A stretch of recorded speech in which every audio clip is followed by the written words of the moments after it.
Днес си правим базици по телефона. Така, сега ще се звъним на този човек. Така, но ако искате, запишете номера 0894616-184. Затворите вратая. Добре, почваме.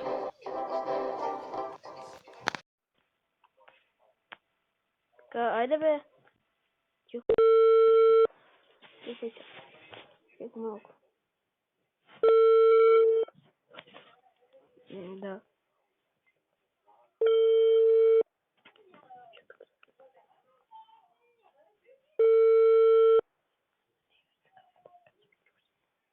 Айде бе, що? Ние по-рано звъняхме, но от един на мой приятел на телефона.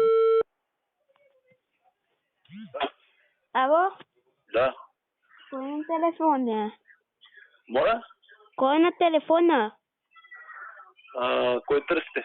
Търсили сте ма по-рано, ма. Защо сте толкова тъпи? Вие тук ми звъните, после се правите на... да виждам кой съм аз. Тук това да не ви е мандра. И аз ще се откарам на мандрата, да направи насиране, ма. Кой се обажда? Какво е станало? Ало? Я тук един Махмед Узунов. Нещо са се объркали, бе. Няма как да мисля, да съм се объркал. Търсили съм на един телефон, вие тук ме правите на бълък. Имате грешка някаква. Вие откъде се обаждате? Аз се обаждам от Бабица. Имате грешка нещо. Няма как. Да не се обаждате от Брегаре случайно? Да. От Брегаре ли? Да. Ама са ви дали грешен телефон от Брегаре, нали? Не знам, на мен ми дадаха този телефон. Ага. Грешен телефон са ви дали. Няма как грешен, ма. Нещо объркано ли те ли? Не знам, вашия номер са ми го дали 089-461-61-84. Да, моя номер са ви дали. Да. Явно нещо са объркали, сигурно, не знам. Няма как да се объркали. На мен ми казаха, звъните на този номер, той ще ви каже всичко, ма. Нещо са объркал, сигурно, е. Не знам. Дали е възможно? Търсихте и казахте.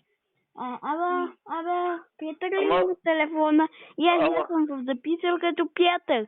И аз преди ви звънах и вие, като казах, имахте греска и вие си веднага затворите. Вие тук не ме правите на бълък. Шибан човек.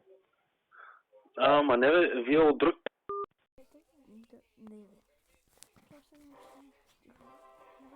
Това беше един Петър, къде преди ма търсеше и аз му запаметих телефона да си правим базици по него.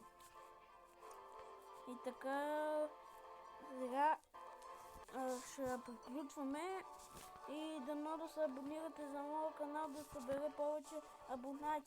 Хайде, довиждане, това е всичко от мене.